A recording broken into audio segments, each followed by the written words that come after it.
Hey, welcome to another episode of Legion Elite Motorsports. I'm your host, Isaiah. And today's episode, my luck is just not getting any better. So, let's see why.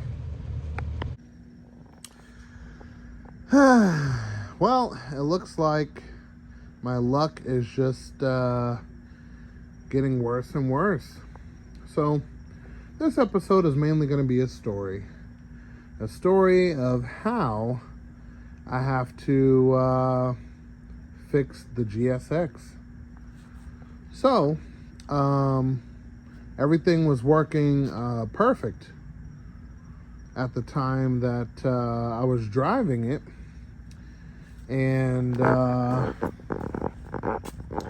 went ahead and gave it the daily driver test, right?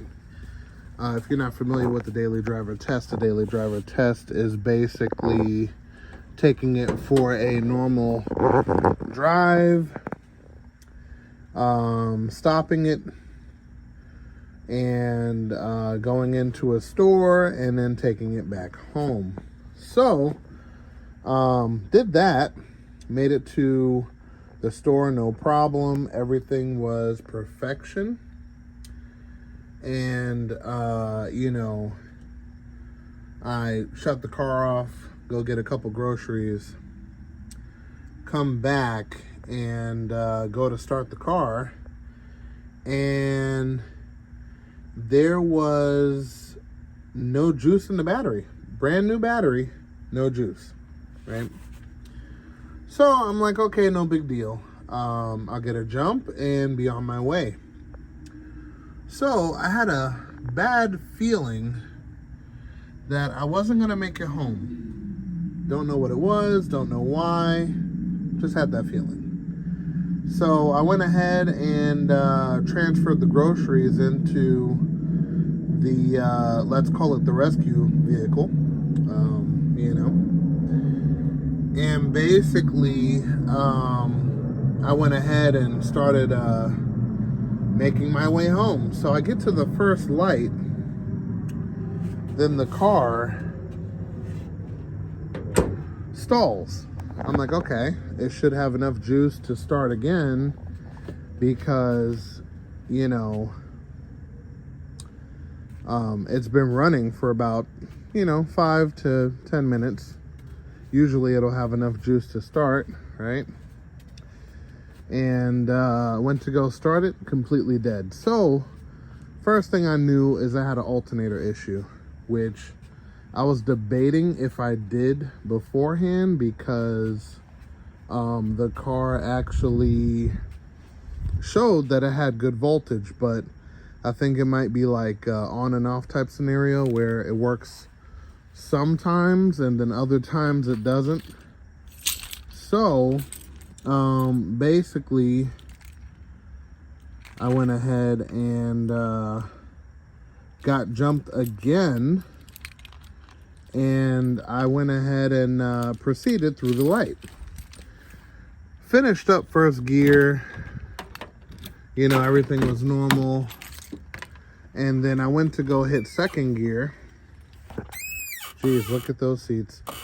And the car immediately shut off, but it never did it before while I was accelerating.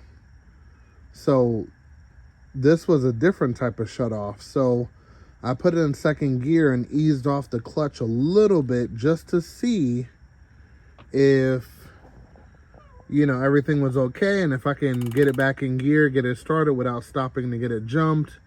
And nope, it tried to caramelize the clutch. So you already know what that means. The motor seized up. So we have to take this engine back out all over again. Yay. Now, next question. Were there signs? I believe so. So the reason I believe there were signs is because the car actually had a weird symptom. I tried to shrug it off as no big deal. You know, maybe it's just, you know,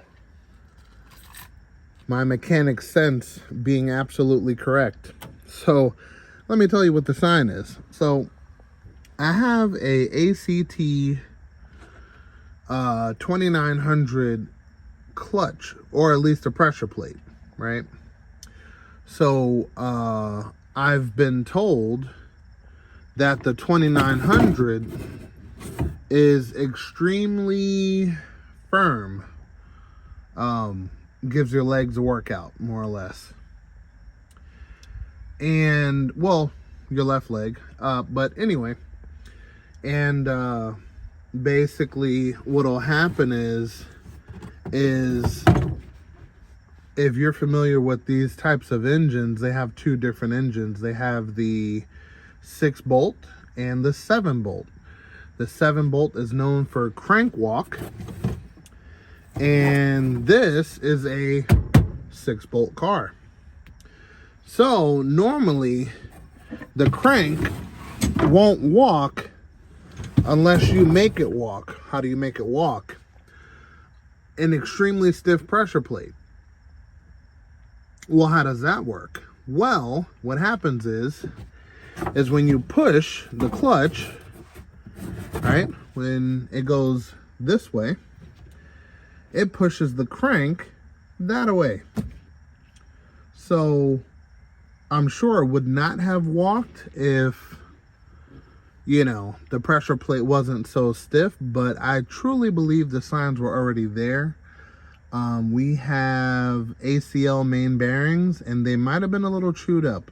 I checked them for, you know, wear and tear on the actual bearing, and they look great.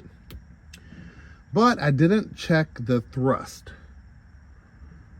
And just like the Starion, the thrust is built directly into the center bearing. So you'll have 2 on one side, 2 on the other, and then the one in the middle has the thrust washer built in. And the sign that gave it away, like a dead giveaway, was when you push in the clutch, the RPMs would drop. Yep, drop. That sign and that sign alone is enough to tell you that the crankshaft is binding up one way or another. I believe it's thrust washer. You know, hopefully it's not more, but there's no telling until we rip it apart. We're not going to be doing that on this particular episode, but I think, yeah, I'm just having really bad luck with these cars. So, yep, just wanted to give you guys this weird, awkward update as I look through the car for a couple of things that I might have missed. But, with that being said, we're not going to touch this car just yet. I figured since we are going to have to pull a motor back out, I'm going to address a couple of things I noticed. One, when I came up to the store, I noticed there was a puddle of gas, like right behind the tire. So, when I popped the cap, there was no wetness over here. So I think the line is damaged somewhere around the driver's rear tire. So I'm going to address that. That's one. Two, I'm not going to use a stock crank. That's out the window. So, got to save up some coins, and we're going to do an Eagle crank. Completely forged, racing spec, you know, really, really high quality, and I've heard nothing but good things about it. So we're going to upgrade to that. Go through the whole motor. Hopefully nothing else is damaged. If it is, we're going to have to replace everything that is damaged and take it from there. But that is just my reign of bad luck. So here I am emptying out the trunk to see if I can check out what kind of fuel pump is in here. I was told it's an AEM 360, but I was also told that this car already had a ACT clutch in it, and we all know how that went. Bone dry stock clutch. So what I'm gonna do is I'm gonna comb through this car until I get all of the kinks worked out. Not yet, because we have a couple of projects ahead of this, but when it's this car's time, we will be ready. We're gonna knock it out the park. But yeah, I want to thank you guys for going on this little rant with me. I had to vent, so to speak. My luck has been really going down the drain. But yeah, I'm glad you guys stayed tuned. And we're gonna make the best out of a bad situation. So, yep. And with that being said, we're gonna call it an episode there. If you made it this far, thank you for watching. Definitely had to vent to you guys. But also, among the motor, there's a couple of things I want to address on the transmission, which actually got in contact with Jack Transmissions, and they pointed me to the right kit that's actually going to make all of the clutch engagements smooth as glass, and then I'm going to figure out the clutch situation from there, pretty much. So, yeah, that one's going to be an interesting one. Stay tuned. It's going to be coming up somewhat soon. So, yeah, guys, if you want to see some of this good content that's going to be heading your way, definitely consider subscribing if you haven't already, hitting that bell icon for updated notifications. And until then, remember, guys, knowledge is power. I'll see you next time.